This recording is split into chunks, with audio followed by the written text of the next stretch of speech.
Webafowethu, yabo umlando omkhulu lo engiza nawo. Icokwamelisha umthandeni Mpokamanqaleke laphana ke uhleli kunombolo 1 kuma trending song ngengoma yakhe ethi Sigada Umzila.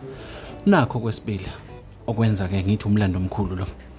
Ivideo yengoma yakhe ethi Igush number 2.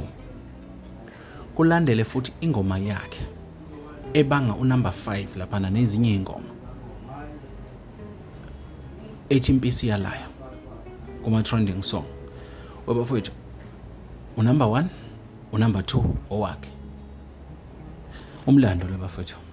Lengoma ilokhu ingene laphana ke kuma trending song ethi Sigada Umzila ke emva kokuthi ke iphumile le album ke inensuku nje ezo12 kuphela.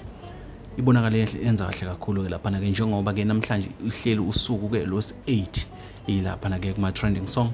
Music video ke laphana ke una 3 days uphumile nawo ke uhleli number 2 kuma trendings laphana ke ku YouTube. Bafowethu lento inkulu kakhulu umthandeni fanele ayishayela ihlombe isupport ayitholayo yamangalisa.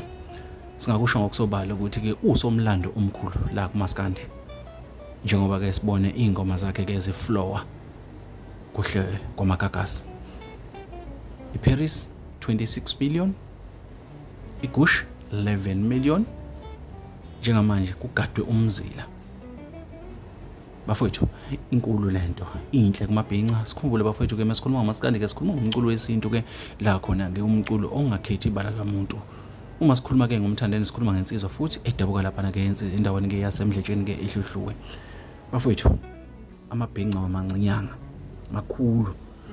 Akusinto encane ukuthi umculo kamaskandi ahlale kuma trending song aqeda inyanga.